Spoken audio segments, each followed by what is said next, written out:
Hi ಎಲ್ಲರಿಗೂ ನಮಸ್ತೆ. Welcome back to our ಅಡುಗೆ ಹಬ್ಬ ಯೂಟ್ಯೂಬ್ ಚಾನಲ್. ಯಾಕೆ ನೀವು ತಲೆ ಕೆಡಿಸ್ಕೊಂಡಿದ್ದೀರಾ? ಲೆಮನ್ ಚಿಕನ್ನ ತಿನ್ನೋಕ್ಕೆ ರೆಸ್ಟೋರೆಂಟ್ಗೆ ಹೋಗಬೇಕು ಅಂತ? ಅದನ್ನೇ ನಾನು ಮನೇಲಿ ಹೇಗೆ ಮಾಡೋದು ಅಂತ ಹೇಳ್ಕೊಡ್ತೀನಿ, ಬನ್ನಿ ನೋಡ್ಕೊಂಬರೋಣ.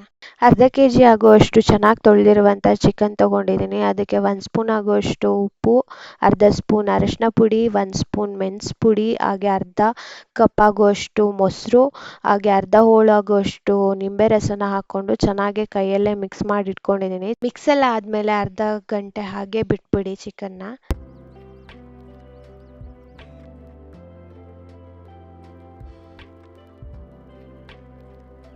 ಒಂದು ಕಡಾಯಿ ತಗೊಂಡು ಅದಕ್ಕೆ 2 ರಿಂದ 3 ಸ್ಪೂನ್ ಆಗುವಷ್ಟು ಎಣ್ಣೆ ಹಾಕ್ಕೊಂಡು ಸ್ವಲ್ಪ ತುಪ್ಪ ಬೇಕಿದ್ರೂ ಹಾಕೋಬೋದು, ಇಲ್ಲಾಂದರೆ ಬೇಡ.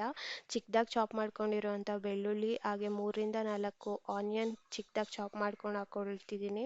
ಹಾಗೆ 3 ರಿಂದ 4 ಹಸಿಮೆಣಸಿನ್ಕಾಯಿ ಮತ್ತು ಕ್ಯಾಪ್ಸಿಕಮ್ನ ಒಂದು ಚಿಕ್ಕದಾಗಿ ಚಾಪ್ ಮಾಡ್ಕೊಂಡು ಹಾಕ್ಕೊಂಡಿದ್ದೀನಿ.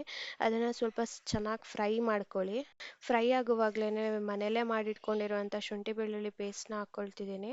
ಅದಾದಮೇಲೆ ಚೆನ್ನಾಗಿ ಮಿಕ್ಸ್ ಮಾಡ್ಕೊಳ್ಳಿ ಎಲ್ಲನೂ ಸೇರಿಸಿ. ತುಂಬ ಏನು ಫ್ರೈ ಆಗೋದು ಬೇಡ, ಸ್ವಲ್ಪ ಫ್ರೈ ಆದರೆ ಸಾಕು. ಅದಕ್ಕೆ ಮ್ಯಾರಿನೇಟ್ ಆಗಿರುವಂತಹ ಚಿಕನ್ನ ಆ್ಯಡ್ ಮಾಡ್ಕೊತಿದ್ದೀನಿ. ಆ್ಯಡ್ ಮಾಡಿಕೊಂಡು ಎಲ್ಲದೂ ಚೆನ್ನಾಗಿ ಮಿಕ್ಸಪ್ ಮಾಡ್ಕೊಳ್ಳಿ.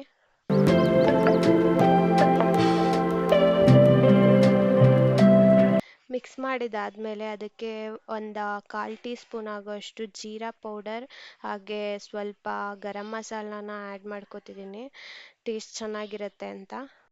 ಹಾಗೆ 1 ಸ್ಪೂನ್ ಆಗೋಷ್ಟು ಕಾರ್ನ್ಫ್ಲೋರ್ನ ಸ್ವಲ್ಪ ನೀರಲ್ಲಿ ಗಂಟಿಲ್ಲದೆ ಇರೋ ಥರ ಚೆನ್ನಾಗಿ ಮಿಕ್ಸ್ ಮಾಡಿಕೊಂಡು ಅದಕ್ಕೆ ಸೇರಿಸ್ಕೊತಿದ್ದೀನಿ, ಕನ್ಸಿಸ್ಟೆನ್ಸಿ ಚೆನ್ನಾಗಿ ಬರುತ್ತೆ ಅಂತ. ಹಾಗೆ ಕರ್ಬೇವಿನ ಸೊಪ್ಪು ಮತ್ತು ಕೊತ್ತಂಬರಿ ಸೊಪ್ಪನ್ನ ಆ್ಯಡ್ ಮಾಡಿಕೊಂಡು ಚೆನ್ನಾಗಿ ಮಿಕ್ಸ್ ಮಾಡಿಕೊಂಡು ಒಂದು 10 ಮಿನಿಟ್ಸ್ ಬೇಯಿಸ್ಕೊಂಬಿಟ್ರೆ ಸಾಕು. ಮನೆಯಲ್ಲೇ ರೆಡಿ ಆಗುತ್ತೆ ನೋಡಿ ಲೆಮನ್ ಚಿಕನ್. ರುಚಿಕರ ಮತ್ತು ಆರೋಗ್ಯಕರವಾಗಿ ಮನೆಯಲ್ಲೇ ಮಾಡ್ಕೊಳ್ಳಿ, ತಿನ್ಕೊಳ್ಳಿ. ಲಾಸ್ಟಲ್ಲಿ ಚಿಕ್ಕ ಚಿಕ್ಕದಾಗಿ ಕಟ್ ಮಾಡ್ಕೊಂಡಿರೋವಂಥ ಲೆಮನ್ನ ಆ್ಯಡ್ ಮಾಡ್ಕೊತಿದ್ದೀನಿ. ಅದು ತಿನ್ನುವಾಗ ಅಲ್ಲಲ್ಲಿ ಸಿಕ್ಕಿದ್ರೆ ಚೆನ್ನಾಗಿರುತ್ತೆ ಅಂತ. ರೆಡಿ ಆಯಿತು ನೋಡಿ ಲೆಮನ್ ಚಿಕನ್. ಇದೇ ಥರ ಸೂಪರ್ ಟೇಸ್ಟಿಯಾಗಿರೋ ಅಂಥ ರೆಸಿಪೀಸ್ನ ನೋಡಬೇಕು ಅಂದರೆ ಅಡುಗೆ ಹಬ್ಬ ಯೂಟ್ಯೂಬ್ ಚಾನಲ್ನ ಸಬ್ಸ್ಕ್ರೈಬ್ ಮಾಡಿ, ಹಾಗೂ ಲೈಕ್, ಶೇರ್, ಕಮೆಂಟ್ಸ್ನ ಮಾಡಿ. Thanks for watching.